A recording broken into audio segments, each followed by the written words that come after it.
His Excellency, the Honorable Tommy Remengesau, the President of the Republic of Palau, is serving his third term as President of that nearby republic.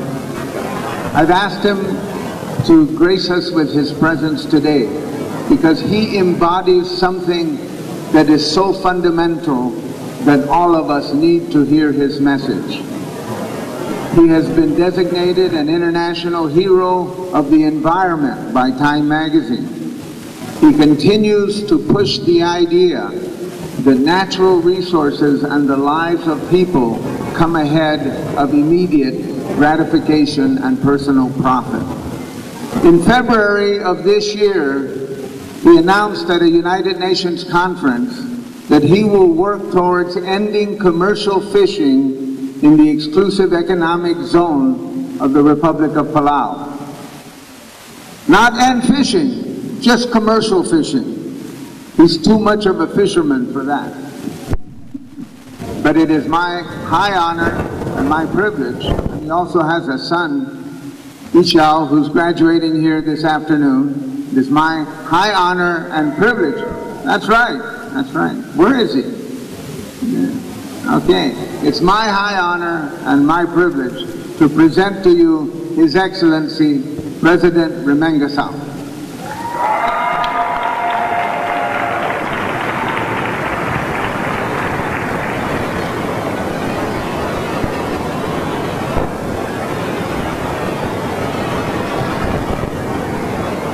Ali, half a day and good afternoon.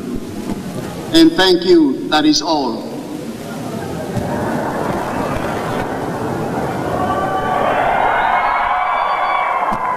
I knew I'd get a better applause for saying that. President Underwood, Board of Regents, Chairman Leon Guerrero, faculty, parents, distinguished guests, including our fellow Micronesian recording artist and brother, the Candyman himself, Candido, Sugar Daddy, he's got a lot of titles.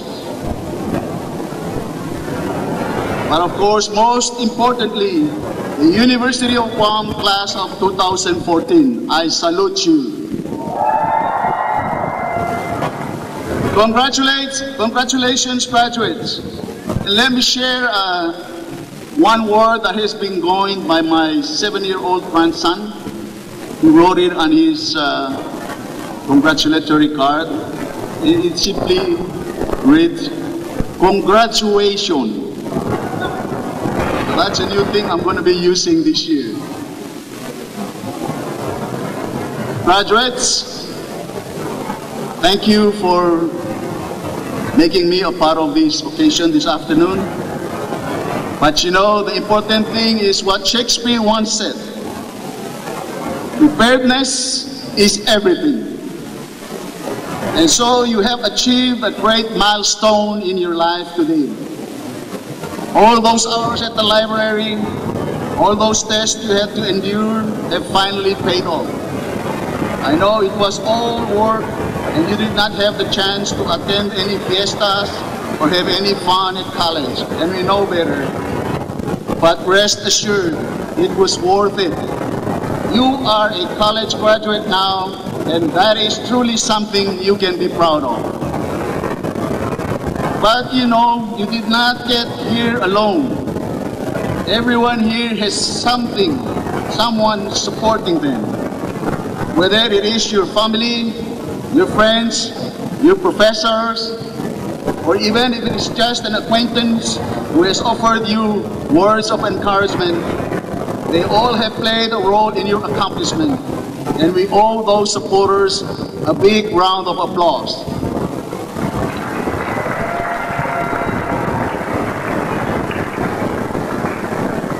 My son Isal is also graduating with you today, and it is really a special occasion for my family. First Lady Debbie is with me to witness this wonderful day. And you know, for us, it's better late than never. So I said, after 6 years, son, you did it.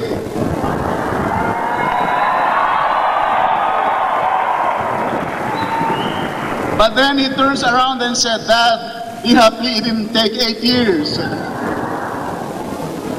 You know, I know other parents join us in celebrating the end of the tuition payment and many miscellaneous expenses.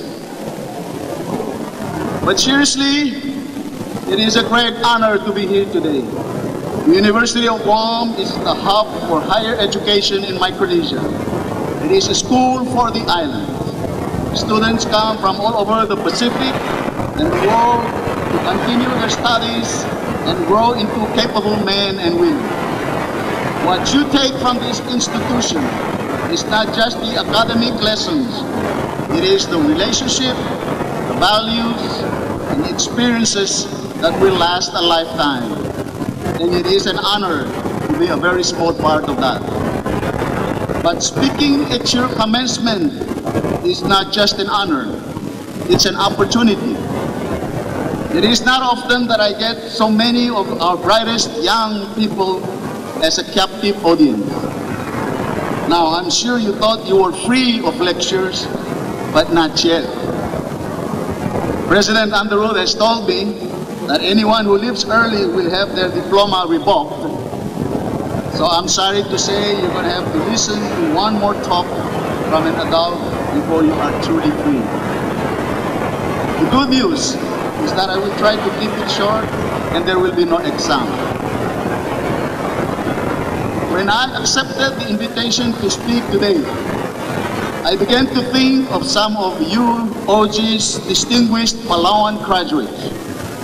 The late Senate President Peter Sugiyama, Minister of Natural Resources and Environment and Tourism Umi Isamabaw, Presidential Policy Advisor Caleb Uduy, Commissioner of our Financial Institution Commission, Sandiu Daron, Dr. Imanang Kolbu, President and CEO of the Palau International Coral Reef Center, Stephen Victor, Deputy Director of the Nature Conservancy in Micronesia, Sharon Sakuma, Resident Representative of the United Nations Development Program in Palau, Chief Nurse of the Palau National Hospital, Antoinette Marul, and Tiffany Rumulbay, Principal of Angar Elementary School, and Mr. Jeff Kenty, Palau's Liaison Officer here in Guam, just to name a few. All of these successful people sat here years ago, just like you are sitting here today. They took what they learned and used it to make themselves better people and make Palau and the region a better place. The University of Guam has indeed contributed much to our nation's success. Please help me to acknowledge the role that UOG has played.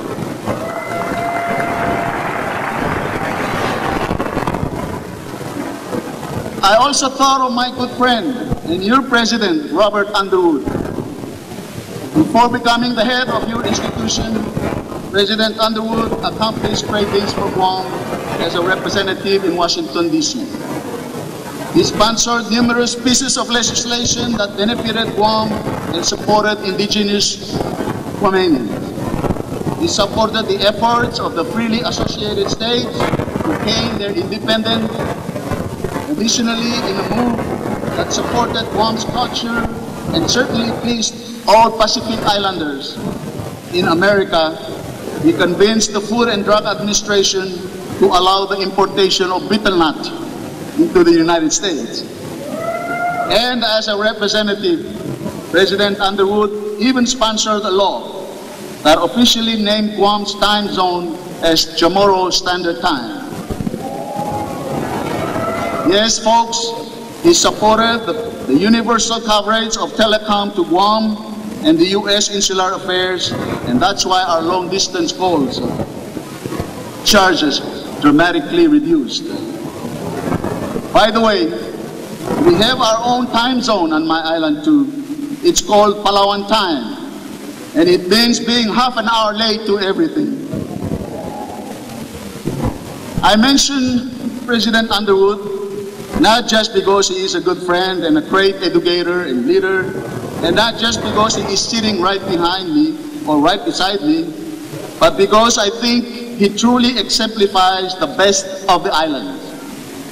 After graduating from John F. Kennedy High School, he took advantage of opportunities and went to the mainland to better himself and to fight for Guam. And then he did something even more important than that.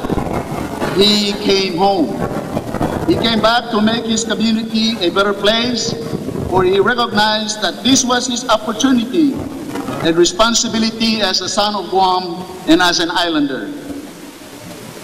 There is something special about being an islander.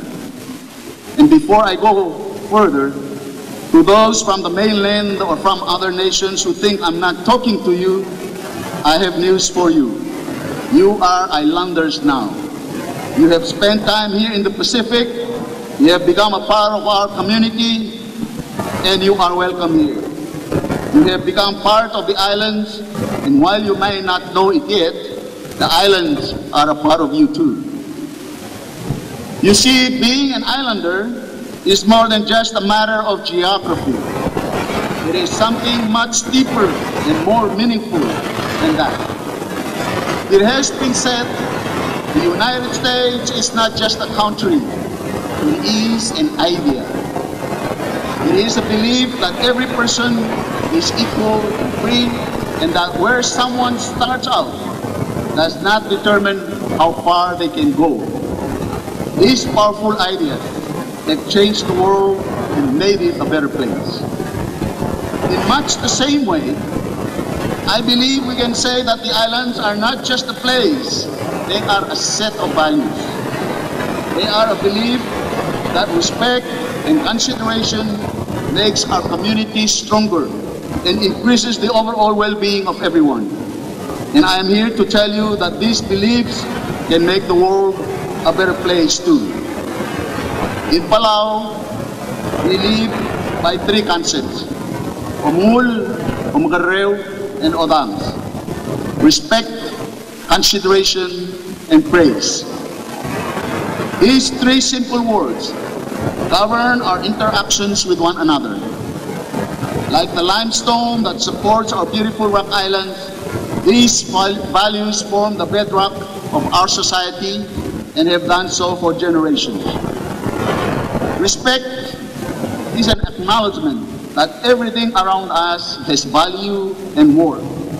Consideration is an effort we make to see the world from someone else's point of view. Praise involves gratitude and appreciation for the many gifts this life gives us. These concepts seem so old-fashioned, but they are in fact timeless. When we look at many of society's problems today, we see that they stem from a failure to abide by these simple principles. The drug epidemic flows out of a lack of respect for oneself. Violence is a product of a lack of respect for one another. Pollution and overfishing are a lack of respect for our environment. And the greed that seems to be the root of our economic problem is the result of not valuing the priceless gifts that we have, but wanting the pricey things that we do not have. We are focusing once again on teaching these values in Palau schools. Some call it character education, but I look at it as simply an effort to create the best people we can. This kind of character development must start at home. Our culture values a strong extended family, where all family members, from the very young to the very old, can live and learn from one another. In this way, our values are passed down from generations to generation, creating respect among young people and ensuring that the threads of our culture continue to unite us as island family. The prevailing world problem now, my friends, that is spreading throughout the Pacific Island is the breakdown of the extended family system. Individualism at the expense of all is taking hold of our society. It's everyone for themselves. It's no longer the desire to help others, but what can you get out of it? Graduates, we must preserve and strengthen our island families. Strong families make strong communities that will in turn create strong islands that are both prosperous and still true to the traditional values that we hold dear. Young people like you can help to revitalize and strengthen our culture both here in the islands and throughout the world. Like the coconut that can flow thousands of miles to eventually find a new home and grow, you can be the seed that plants our island values all over the world. And once these values take root, they will spread. But before you all decide to become floating coconuts, destined for distant shores, I hope you will consider planting yourself here in the islands. The island values that we cherish cannot survive if there is no one to practice them. And simply put, our islands cannot succeed when our young people leave and do not come back. For too long, our islands have been dependent on the outside world for survival, even though we do not have to be. We have the best fish in the world, but we import a lot of tuna cans. And interestingly, the best fishermen in Palau would sell their cast and the next day go to the store and buy a can of tuna. It doesn't make sense. We have abundant sunlight, wind, and waves, but we import oil to keep our lights running. And we have talented and skilled young people, but we have to import labor to keep our island economy going. We are taking steps to solve the first two problems. We are pursuing aquaculture and agriculture to improve our food security. We are installing solar panels and building energy-sufficient structures to increase our energy security. But we need to do more to increase our people security.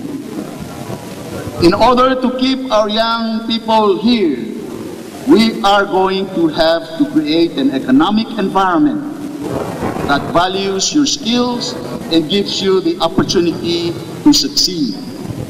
You see, preserving our traditional values does not mean we have to live in the past. In fact, we need to utilize modern ideas to maximize economic opportunities.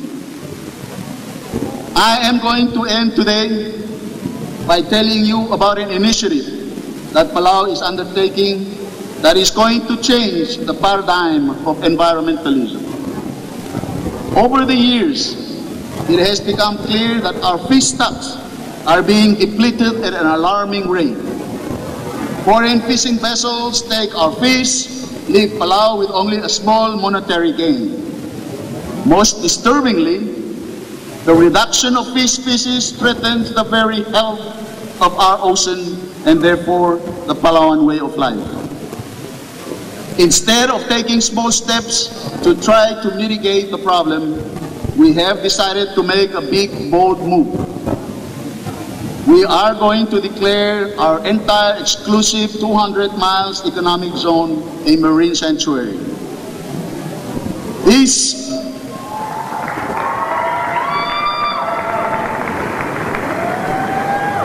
declaration, my friends, has garnered headlines around the world and is considered quite revolutionary in some circles. But it makes sense for island people. In Palau, we are the first to declare our waters shark sanctuary.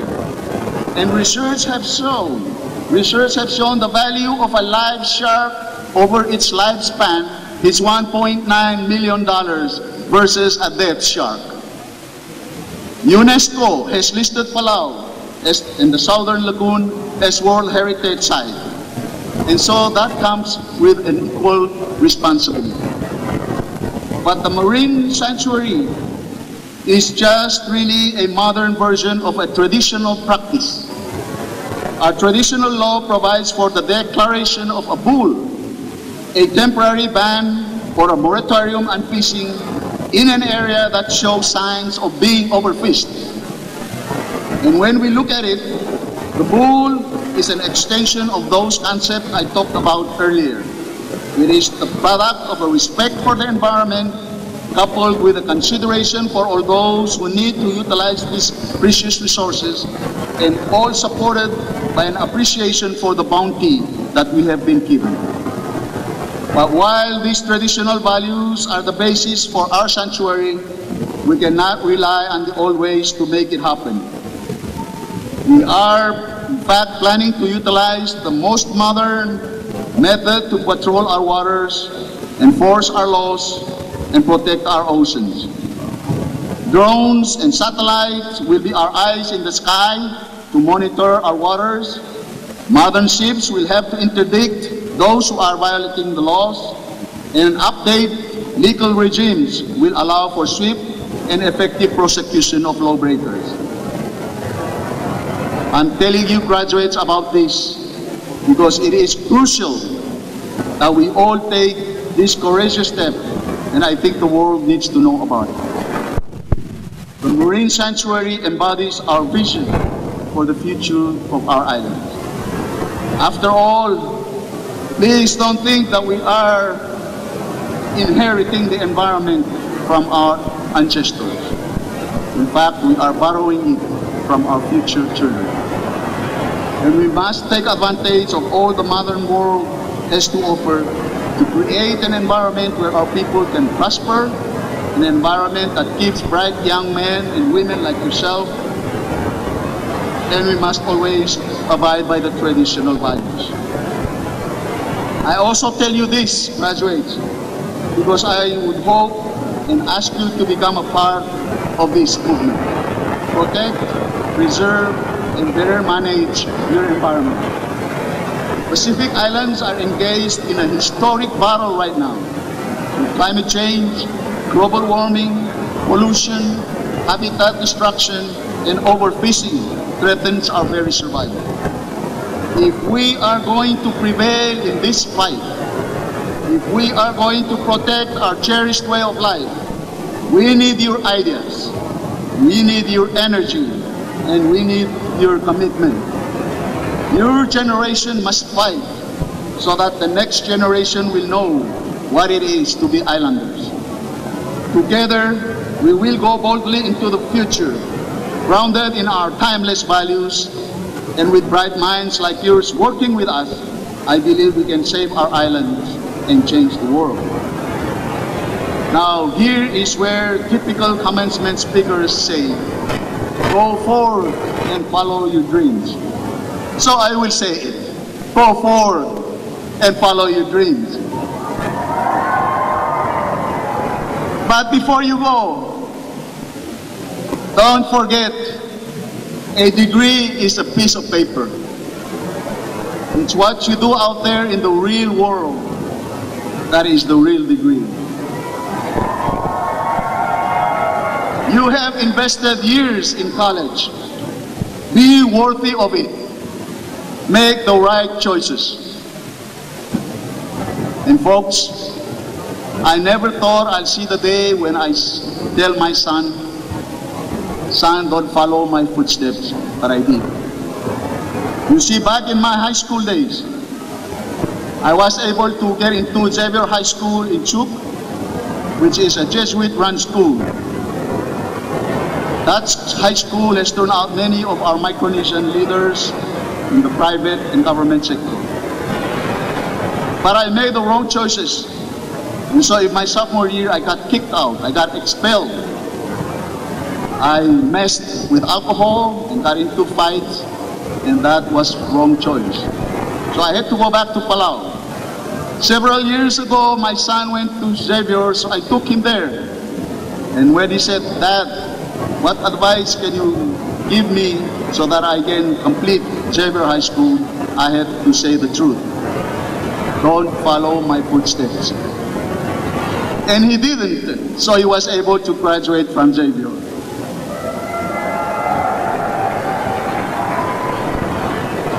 We need a lot of good people with degrees, not just a lot of degrees.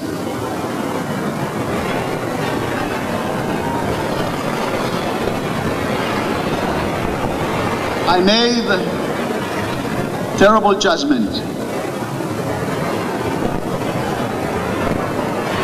And you wouldn't believe it that I spent many nights in the juvenile detention facilities in custody. I ran afoul with the law. I ran away from home, had life on the road.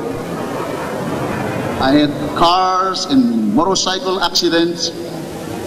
But I gotta stop here because I don't like you to think that this is what you have to do to become a senator or president of a country. I do want to say that I was in my last car accident, Dr. Andrew, I was laid in the hospital for over a month, and that gave me enough time to apply for college and receive the award. And so when I got out of the hospital, I was able to continue or seek my college education. But don't go through the hard way like me. In closing, I have to say, life out there in the real world is not so kind to second chances. Everything is very strict. The wrong choice you made may be the last chance that you get. So always exercise good judgment. Always make the right choices.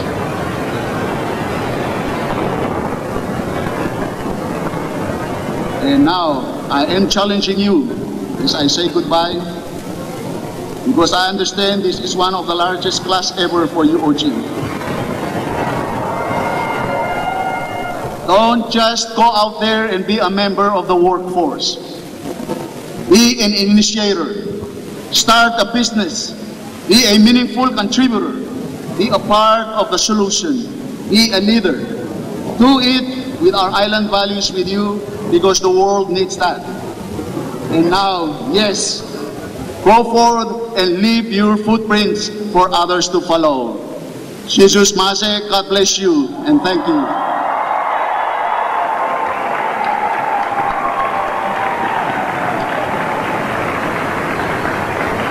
Thank you, President Remengesau.